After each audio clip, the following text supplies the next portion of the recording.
My man, Russ, it's been another great month and time to share our findings, our good, bad, and ugly from our passive income report, September 2023. Yeah, well, we have three big ideas to share here, right? We talked a lot last month, some lessons that we had, we were talking about these new beginnings, things that we were just now starting. So I definitely think it would only be fitting for us to go back and talk about some of those lessons that were learned there.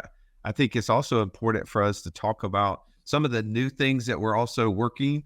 If you've been following us on social, you've seen us posting a new role we're hiring for, and that's actually an affiliate manager role. So I'd love to talk a little bit, Stallion, about what we're doing there and why, because I think affiliates are the forgotten passive income stream that exists. Some people only think, oh, I go and buy an asset, I produce passive income. That's the only way to passive income.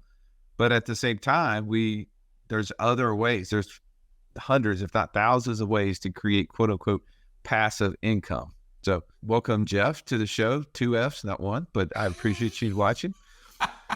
Let's also talk about the one of the latest updates we have, which is how to keep passive investing passive and what we're doing to do that. Sound like a good show? 100%. I'm all all right. in. Let's jump in right now.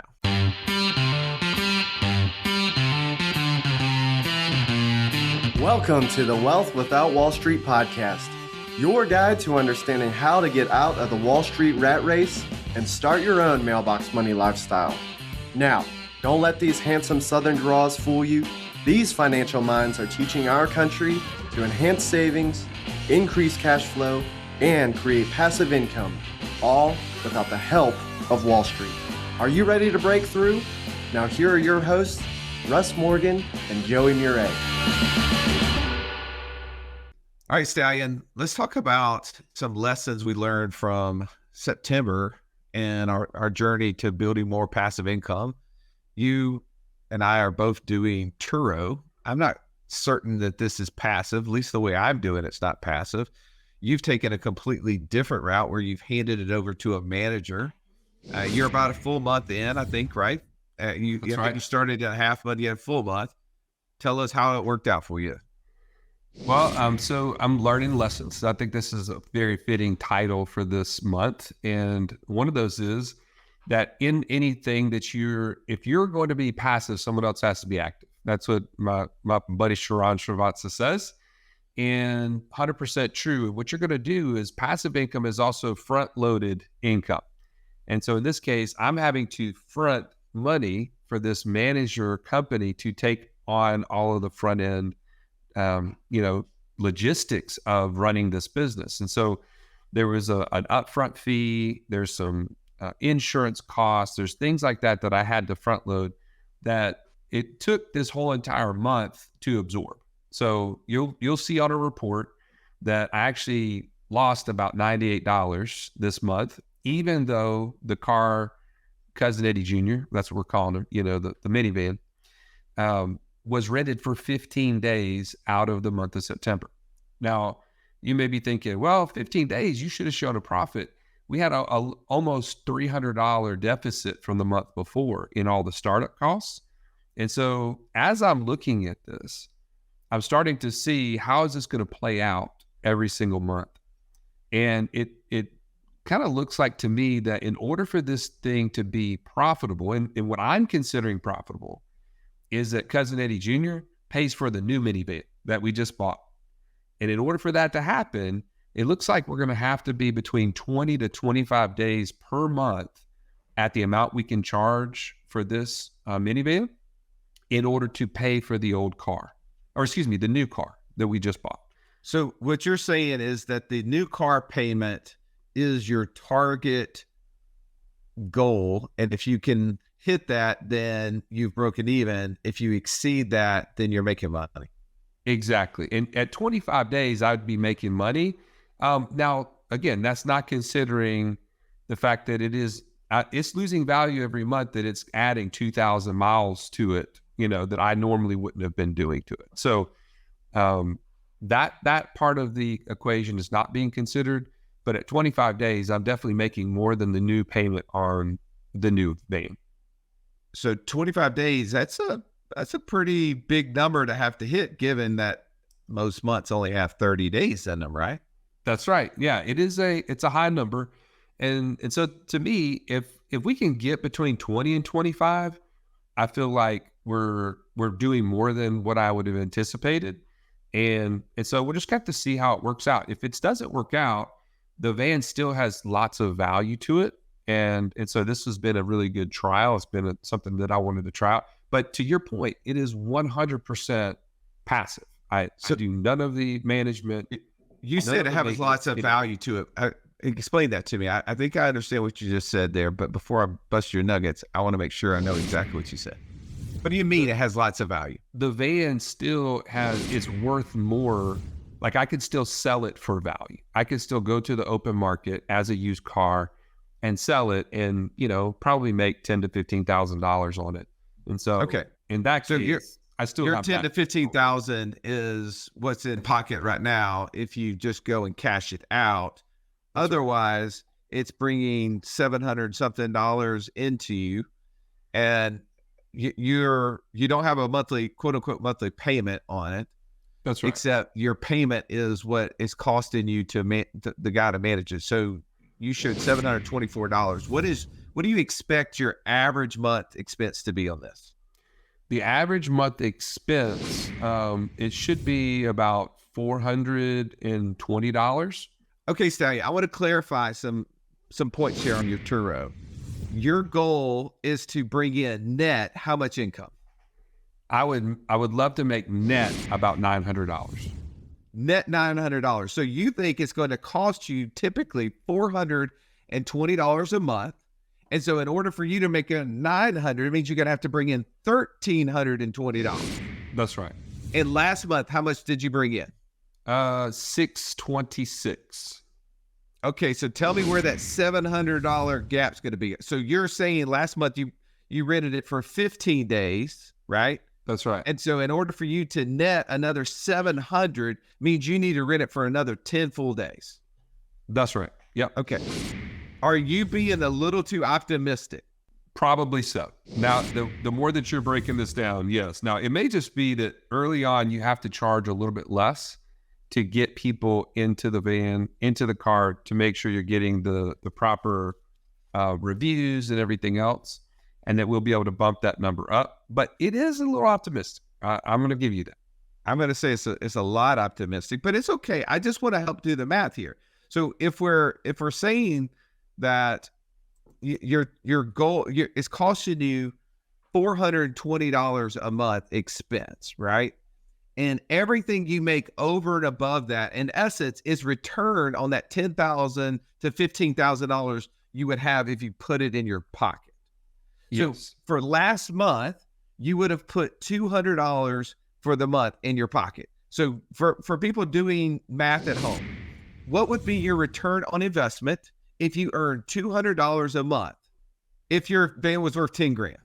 If it's worth 10 grand, then it'd be 24%.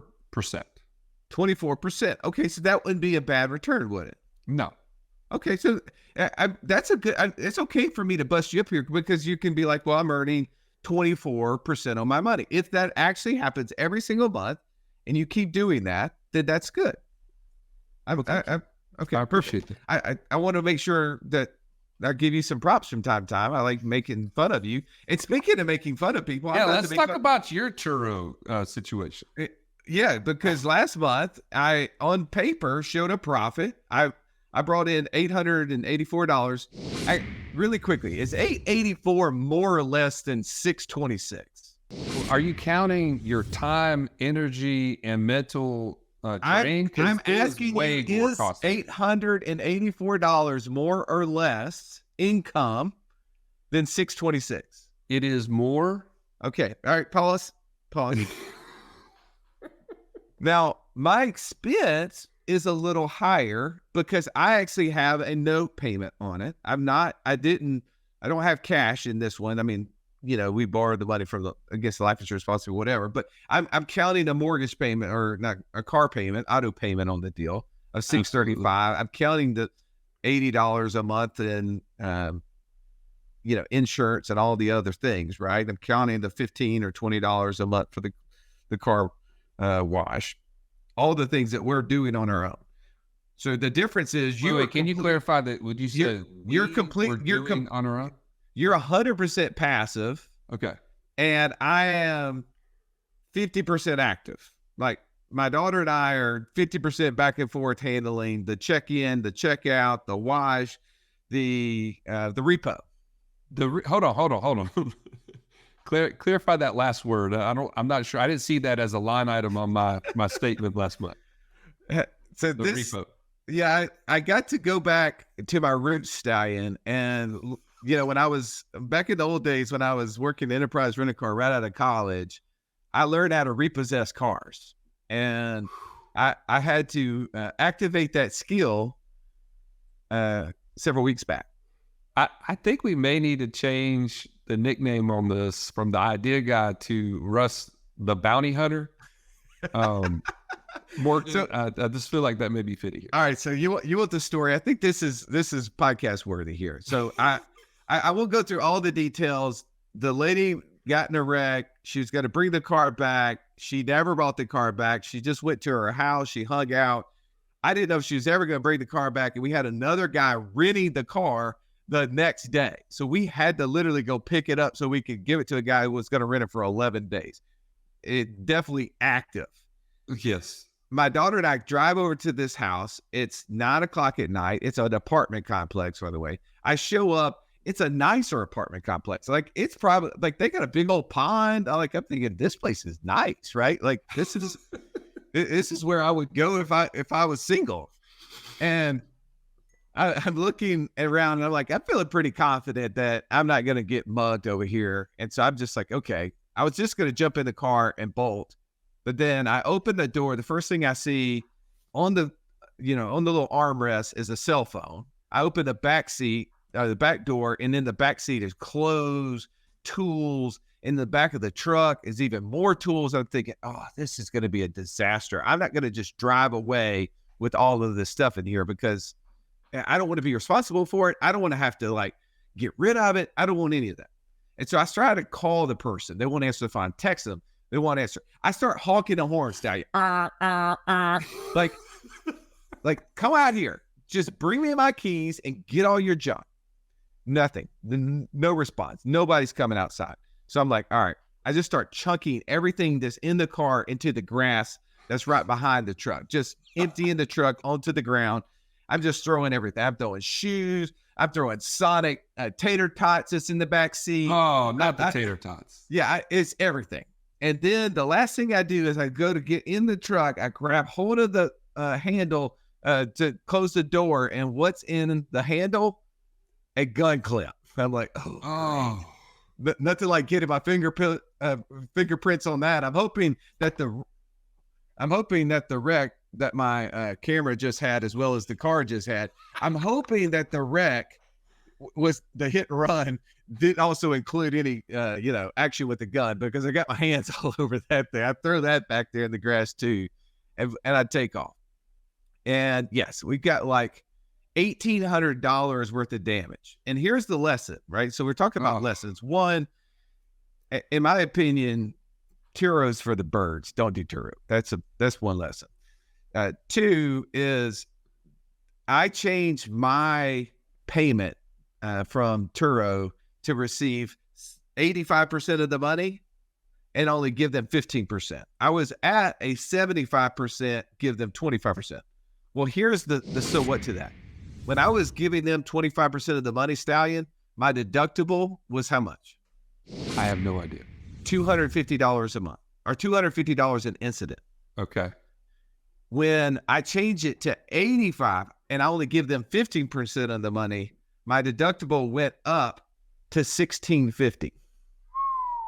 $1,400. $1,400. Now you may be like, oh, that might be a good decision if you could out earn that $1,400 expense in the event of an accident. And a month and a half after I changed it, I shockingly had only earned an additional $150. Oh, that hurts. Yeah. So Turo sends me the gap between the $1,800 accident, repair cost and the $1,650 deductible. I got that going for me. And then I'm stuck with this stupid car.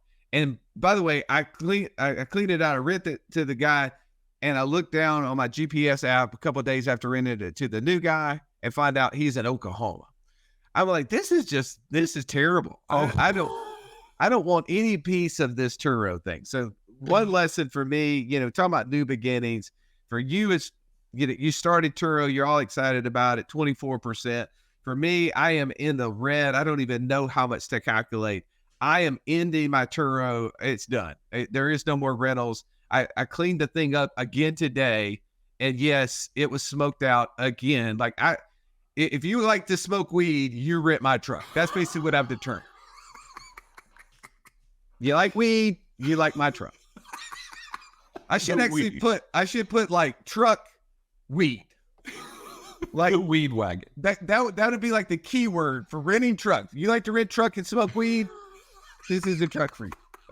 That's what it seems like, because this is like the third time I'm cleaning this thing out. Just like, man, That's terrible. Yeah, it's terrible. If you've listened to our show for any length of time, you've heard us talk about infinite banking and how we are able to use that concept to create over $50,000 a month in passive income. But it's just not that easy to figure out, how does this all connect into my own personal system? Stallion, that's why we created the passive income operating system, bro. It shows you how to turn active income into passive income. It makes all the steps come together. If you would like to get access to it as a podcast listener, we've never given this away in public before, go to what'swhatwallstreet.com/PIOS. There was nothing worse than walking into class when you're in school and the teacher saying, "Pop quiz day."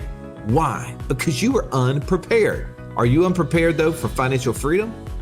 Don't be. Find out how close you are by taking our 30-second quiz at wealthwithoutwallstreet.com/quiz.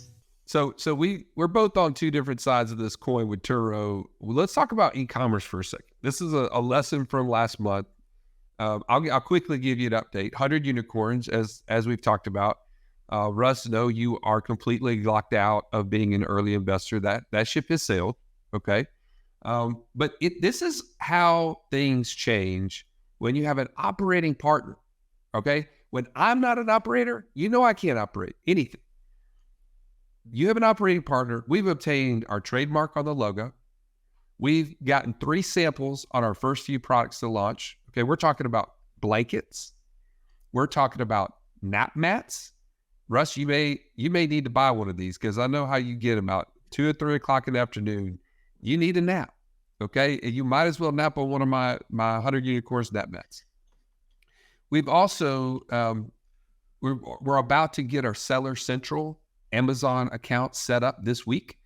And once we do that, we got our bank account set up. Like, all those things had to be done to start these things in motion. And it's about to be on. And we're going to start testing the market here within the next 45 to 60 days. Oh man, there is a lot of words coming out of there. I want to just talk to me about income. Talk to me about expenses. There's no income. There's no income. I have had some people randomly go on the website and buy products, and that's been great. I love that. I appreciate it. I think you are getting sympathy purchases here. Like, I have been crushing 100 unicorns for 2 years now, and you're getting sympathy purchases. Now, what I would love to know, for every one of you who bought an item off 100 unicorns, has it been delivered yet? Like, have you received it? Take a picture with you and your gift. Not, you don't have to tell us that it takes 60 days to get to you, whether or not it existed or not. It's like a unicorn. We know it's fairy. It fairy dust here. It's like 59 days. You know that. Get out of here with the 60-day talk. But the point is we're about to be on Amazon, Russ. And when you get on Amazon, things change. So just buckle your seatbelt. I'm just telling you, you're going to be sad. You missed out on this one. But talk to me about your e-commerce journey. And by that, I'm gonna give a shout out to our friend Sophie Howard. If you haven't already checked out her course and our podcast with her, wealthwithoutwallstreet.com/freedom navigator. This is the course we're taking our daughters through right now. And man, what a great, some great lessons we've been learning so far. Well, this is going to be the newest passive income report that's going to be posted before the end of 2023. That's my goal, is to create these, to purchase this business before the end of 2023 so I can report some income. And this one will be 100% passive, Stallion. I'm doing nothing for it. Okay. I'm looking at buying a content site. We've already identified one that's in the art and crafts side. I've got 2 girls that love to spend money. Love to draw and spend money.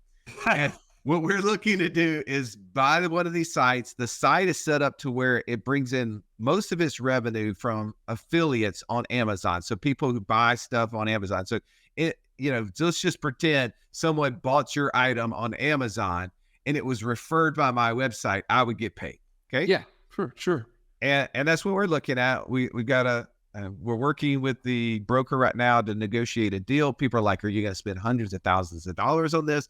And the answer is no. I'm looking to spend like $15,000 total.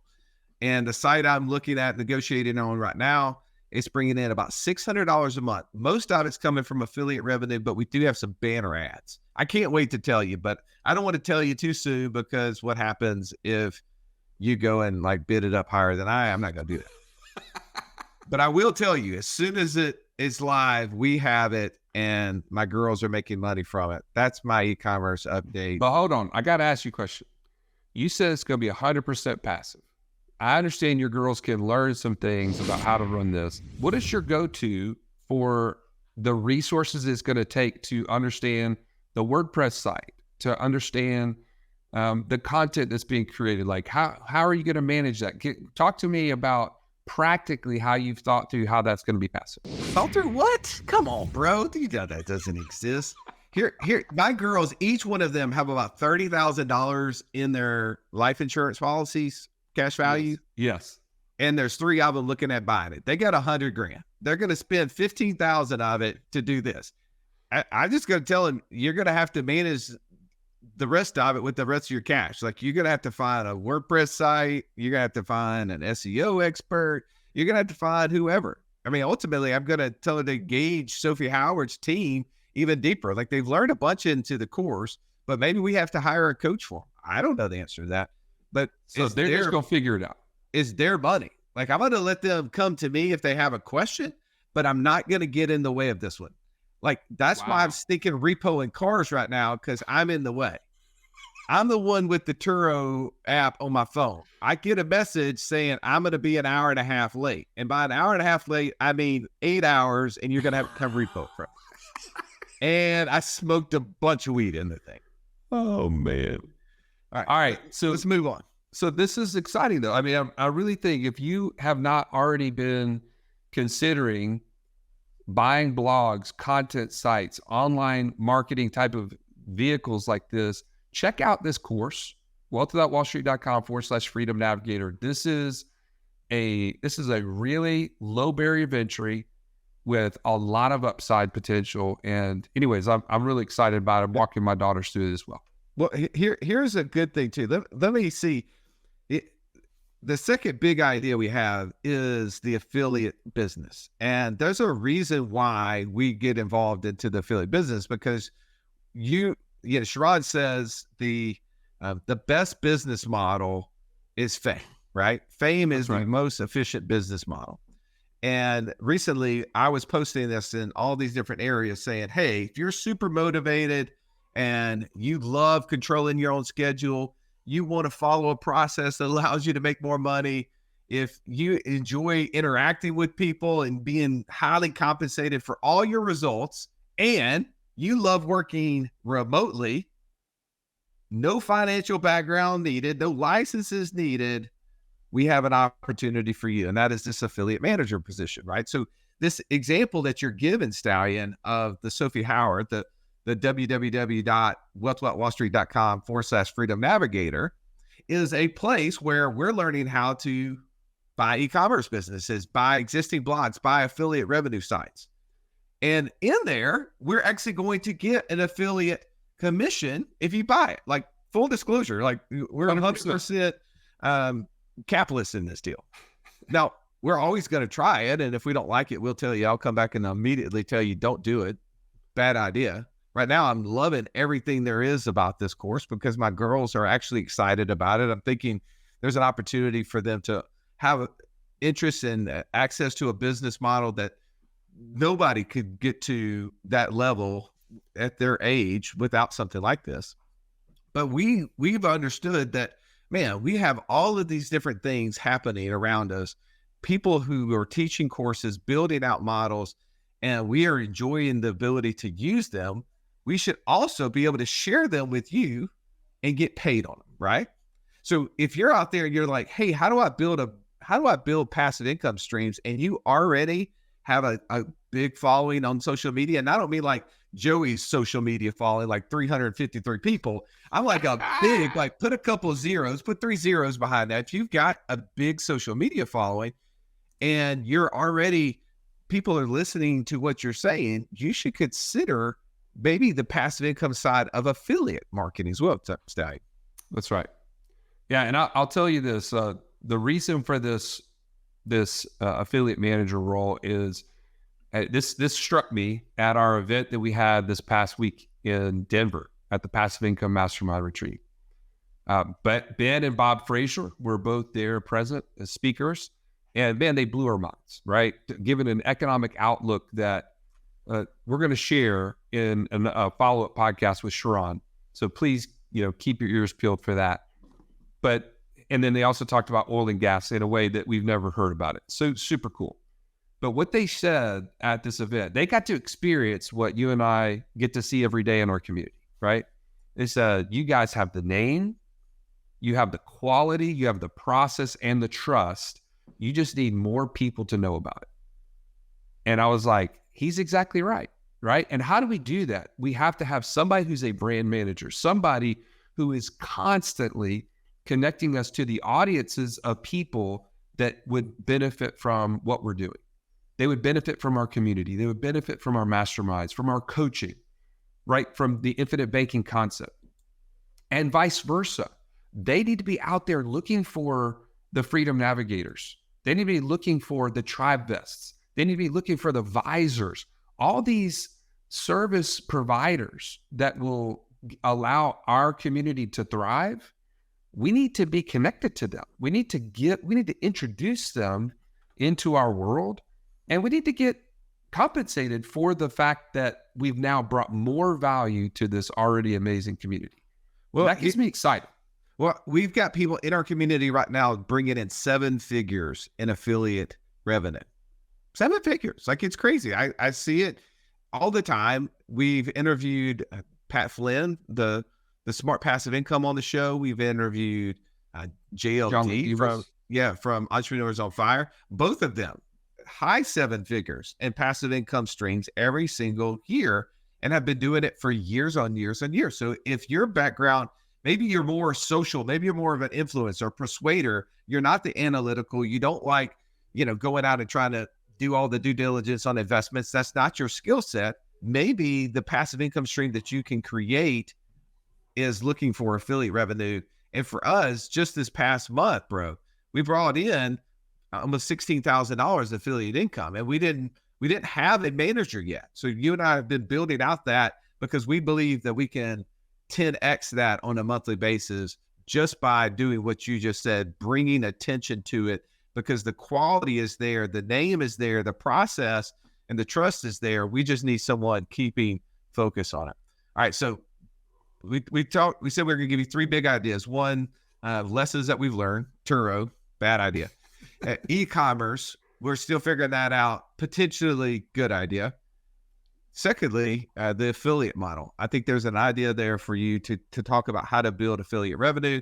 But the third thing, Stallion, is how do we keep passive investing passive? What is one of the ways that we're working on that right now? Well, again, I don't want to continue to beat the drum about our Denver event, the Passive Income Mastermind, but we got to meet Latan Yahaf in person, the founder of Visor.co. If you haven't checked it out, go to visor.co/wealth without Wall Street. And again, this is an affiliate program that we know is adding value to our community. This is the software that was designed and created to help passive investors who have investments in, maybe they're limited partnership in several different syndications. They've got some assets in certain banks. They've got all these things kind of scattered around. This is the first software that's been created that brings it all together, aggregates that, and it starts to give you clarity about where your passive investing is.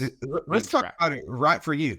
You've bought a whole life policy from one of many people, whether it's our team or some other infinite banking group out there. You bought a whole life policy, and you know as good as I do is that the only way you can go see it is if you go to that one insurance company's website. And insurance companies have never been called up to date with tech, right? Like they are opposed to tech. Like you go there and half the time you don't understand what you've got. And now you've bought 2 insurance policies and there were 2 different companies. And now you're like, okay, now how do I figure this out? We've been dealing with this forever, right? Like Joey and I've been buying insurance policies going back to 2009. And we've got over 40 whole life policies on like 18 or 20 different insureds right now. So keeping up with that is pretty much a disaster, right? It's a spreadsheet. It's an Excel spreadsheet. And what's the problem when you put something in an Excel spreadsheet, Stallion? It's just super manual. Well, immediately it's out of date. Yeah. As soon as you put it on there for that second forward, it's out of date. All you did was report up to the second and then it's gone. So for us and for you, as you're listening to this, you're like, hey, I have a couple whole life policies. I got a couple passive investments. I've got at least one bank. If you're me, you got 4 different banks you're looking into on a daily basis. Yep. And trying to aggregate all of that is super difficult. And here's the worst thing, Stallion, is that all of a sudden you start doing some private loans. Like we have that owner finance loan on the short-term rental business that we had. Who's keeping up with that? Who knows exactly what the loan amount was and what the payment schedule is? Well, I mean, how are you going to report on that? How do you know if it's tracking and doing exactly what you want it to? How about the private loan that you did on the note fund, right? How about the deal that you did in TriVest? Like all these different things that you have going, we end up trying to track on a stupid spreadsheet, and we're not really that efficient. We don't really know, are we getting that much closer to our passive income exceeding our monthly expenses? And what Pfizer has been able to do, and that's Pfizer, that's BYZER, okay? BYZER.co/Wealth Without Wall Street, is that their tool not only allows you to organize all of those things, start tracking all of those investments, but it also allows you to be able to report on that to your forum group, to your mastermind group, to your friend group, whatever your group is that you can report on. Because remember, what you track grows, but what you track and report on grows exponentially. 100%. Yeah. So this is a way that you can keep that passive investing passive. And it was so great to see that they unveiled this at our event, that they are now tracking life insurance. And man, I know that was an Excel moment for me, is like, wow, we're going to be able to do this now going forward. So, all right. So let's wrap this up. So in the month of September of 2023, we brought in a little over $114,000 in income from everything. We had about 90,000 expenses. Now, 90,000, Stallion didn't go buy a new minivan because his minivan is older. No, that actually, a lot of that expense is we put together a live event in Nashville, Tennessee. A lot of the expense went to support that. So we netted a little over $36,000 in passive income this month. We're going to keep reporting on this every month. We're going to keep sharing lessons, other ideas that we're getting involved in, technologies we're getting involved in. I hope you enjoyed this session as we went back and looked at September of 2023's passive income report. Thank you for listening. As always, have an amazing day. This has been the Wealth Without Wall Street podcast. Don't forget to subscribe to the show to break free of the Wall Street mindset and begin building wealth on your own terms in places you understand so that your wealth will never run dry. See you next episode.